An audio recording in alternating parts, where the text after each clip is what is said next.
Ndị be anyị ndewonu. Ọ bụ Ada Igbo na-ekwu na Igbo Media. N'Igbo Media, anyị na-ewetara unu ọtụtụ ozi gbasara ihe na-emegasị na Biafra land, n'ala Igbo na mba ndị ọzọ. N'ụbọchị nke taata, o nwere ihe bịara n'iru akwụkwọ anyị nke anyị ga-agụpụtara unu n'ụbọchị taa. Anyị gụpụtachaa ya, unu egee ya ka ọha n'uju. Ị ga-esie ya, ị drọpụọla your comment, like kwa this our video and gbasakwa ya ka o ruo ụmụnna anyị n'ebe dị iche iche arụ. Ozi anyị wetara unu tata si n'aka a Biafra activist, dịka o si wee wetara anyị ozi a n'iru akwụkwọ. Ọ dere sị: Nnamdi Kanu, Referendum and Biafra Global Recognition, a closer look. Ya bụ ozi ka anyị wetara tata na Igbo Media. Gbaa mbọ wetuo obi ana gee nya bụ ozi. Ị ga-esi nya bụ ozi gwa anyị chere na comment section, ma mekwa ka ozi alụtụ ụmụnna anyị n'ebe dị iche iche aka. Ngwa gere ya ka ọha n'uju. Exposing a very important issue concerning our future as Ndi Igbo. Regardless of who you support in this Biafran struggle, be it Nnamdi Kanu, be it Mazi Simon Ekpa, or the group you support, be it IPOB, BRGIE, MASOB, or whichever group you support, so long as you are for the emancipation of Ndi Igbo, so long as you are supporting the freedom of Mazi Nnamdi Kanu, so long as you are fighting against systematic injustice in Biafra land and the treatment of Ndi Igbo in Nigeria, I stand 100% with you, regardless of who you support. My platform, Spotters Family, we are non-affiliated to any group whatsoever. We open our doors and arms to Ndi Igbo worldwide, regardless of who you support and who you pitch your tent with. Because we are for one united Igbo. We are for one indivisible Biafra. We try as much as possible on this platform to unite all factions and bring Ndi Igbo under one umbrella, trying as much as possible not to get involved in any misunderstanding going on. And we encourage all of you out there to please toe this same line. And please, whenever you are coming to this platform, whenever you are coming to my comment section, regardless of the message that I passed on that day, please be very, very cultured and guided, because I may not give all the messages you want to hear at all the time. It doesn't mean that I am for you. It doesn't mean that I am against you. Because if you look at the message very well, I am for the one indissoluble Biafra and Igbo, and nothing can come between me and that. So please keep your faction and your quarrel beside you. I'm not interested in that. But that is not why we are here. We are here to talk about something very important. So back to the matter of the day and why we are here, talking about the way forward for Biafra, referendum, and the cause of Ndi Igbo generally. I will read this for you. As we have said before, a referendum is a democratic process where the people vote on a specific political question, often on issues like independence, constitutional change, or governance systems. Now, there are two types of referendum, which I want to lay out for you now. The first type is a binding referendum. This result is legally enforceable by the government. Now, the second type is advisory referendum. This result serves as a recommendation, not an automatic change. Now, you see the two. The first one is binding referendum. The second one is advisory. I made a video some days ago talking about this, and some people came to attack me in the comment section, telling me that referendum has already been carried out, by the USB government and Ngozi Orabueze. I saw those messages that you wrote, and what I have to say is simple. I'm not arguing that you did not carry out a referendum. I am arguing that you did not carry out a binding referendum, because what you carried out was an advisory referendum. Now let me read to you the difference of the two so that you see. A binding referendum is usually carried out by the government and international bodies This is the formal referendum organized by United Nations on behalf of indigenous people. That is the binding one. And the results are being executed after the results have come out. It is internationally enforceable. But an advisory referendum is carried out most times by the indigenous people themselves in a protest vote, just to show the world that, look, we have done this and we are united in this. You know, most times they organize themselves, like Biafra now. We just decide to vote on our own. And the results, we show the world that, look, oh, we have done this and done that. But generally, it was just done by Biafra itself as a way of, you know, advising, or a way of protest, to show the world, to draw attention, exactly, to draw the attention of the world on the plight of Ndigbo. It is not binding. It is not binding. It is just an advisory, you know, referendum that anybody can just do. And that is exactly the one that, you know, USB did. I was trying to make people understand, because on this platform, we educate. So it is very important for you, whenever you come to this platform, first of all, listen before you talk. This is not anyhow platform. Here, we do our facts checking. Here, we are very, very careful with what we say. And anything we say here, check it anywhere in the world, it is still the same. And not everybody will do those digging for you. So the referendum carried out by the USB, very respected. I am happy it was done. Mark my word. I am very happy it was done. I am proud that at least the Biafra Republic government in exile is doing everything possible to keep the flag flying. I respect that. And your leaders out there, Dr. Ngozi Rabueze, I respect her and what she's doing. Don't think I don't. Don't think I don't know. That I don't speak much about all these things does not mean I do not know. It's just that sometimes if you jungle lots of things in the channel or in the videos, you may overshadow the purpose of which is the referendum of Ndigbo and the emancipation of Biafra. That is why I'm here. And most times I don't want to really, divert a lot. So just to let you know that the referendum you conducted was just an advisory one, not a legally binding one, because there are two types of referendum.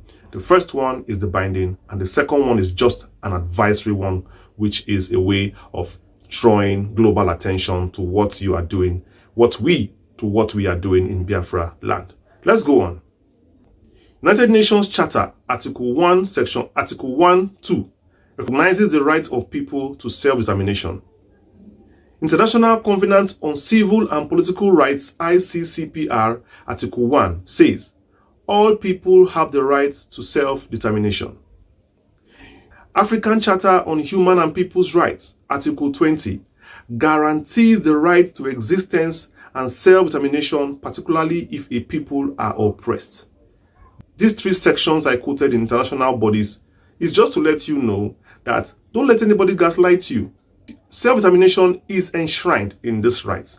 And once you are a signatory to United Nations Charter, you are a signatory to the world. There has been occasions where some presidents, ex-presidents, have gone to the ICJ and have gone to prison. Charles Taylor is part of it. People will say, does United Nations work? Because some people have come to my comment section to say, the UN, are you sure? Let me tell you, United Nations work. Their laws are binding. Their charters are strong. That is why many people are in prison, international prison, by the ICJ, International Criminal Justice. Yes, because once you're a country and you are a signatory to the ICJ, which is an international body, you can be arrested when you commit international crimes. The genocide is an international crime, and many more. So people are in prison. Even I'm talking to you right now, there is a warrant on the head of President Vladimir Putin.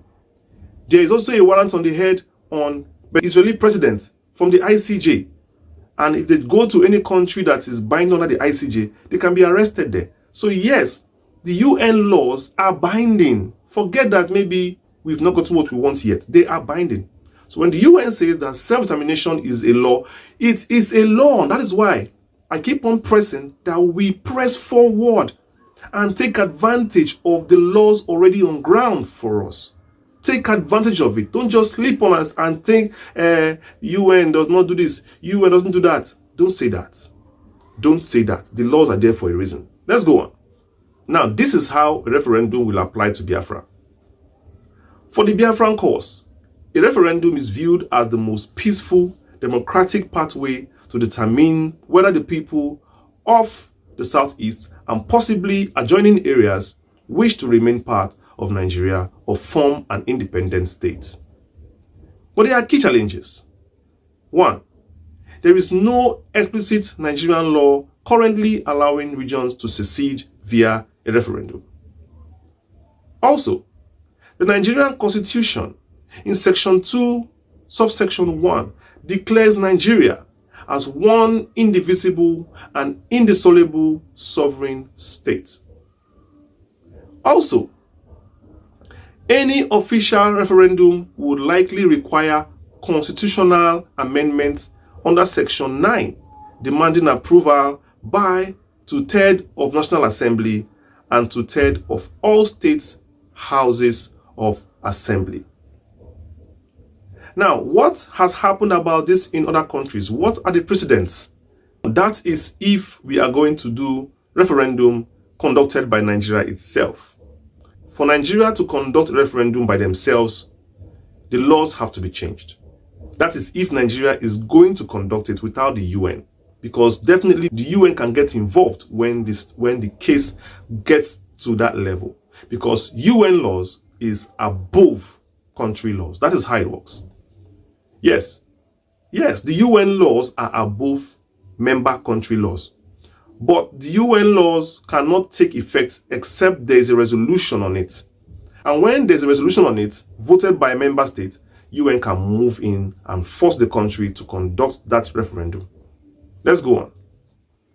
What are the precedents of the UN referendum in other countries? Several independence movements have used referendums, such as South Sudan in 2011. The UN-supported referendum, 98.83% voted for independence, recognized internationally. In Eritrea, 1993, UN overseen referendum after Ethiopia conflict, that's civil war. In Scotland, 2014, the UK approved but rejected independence. No, 55% voted no. That means Scotland did not vote for independence. They voted to remain enslaved in the British Empire. Now, Quebec, Canada, 1995. Failed independence votes, of which 50.6% voted no. They don't want to stay on their own. They want to be in Canada. So you see, these examples show that international legitimacy often depends on 1, government consent or at least negotiation, international monitoring, UN, AU or recognized bodies, and 3, peaceful process free from armed conflict. Now, listen very carefully, because what I'm about to read to you is the path to Biafran global recognition. Listen. Global recognition is the process by which other countries and international organizations accept a new entity as a sovereign state. For Biafra, recognition could happen in 2 main scenarios. Scenario A, negotiated referendum and recognition, whereby Nigeria agrees to a monitored referendum, whereby the UN or AU endorses this process, whereby if the result favors independence, nations begin recognizing Biafra, and also whereby Nigeria transfers sovereignty peacefully. Then also, the first one I read now for you was negotiated referendum and recognition. The second one is unilateral declaration and selective recognition, which means Biafra declares independence without Nigerians' consent. Biafra gains recognition from a few countries. Recognition spreads if the state provides stability, governance, and control over the territory. But the risks is economic sanctions, diplomatic isolation, possibly military conflict. Now, what is the legal criteria for recognition? According to international law, Montevideo Convention of 1933, it says a state must have one permanent population. Ngwano daalụ nne nụ ụmụnne m dịka si na-esere n'Igbo Media.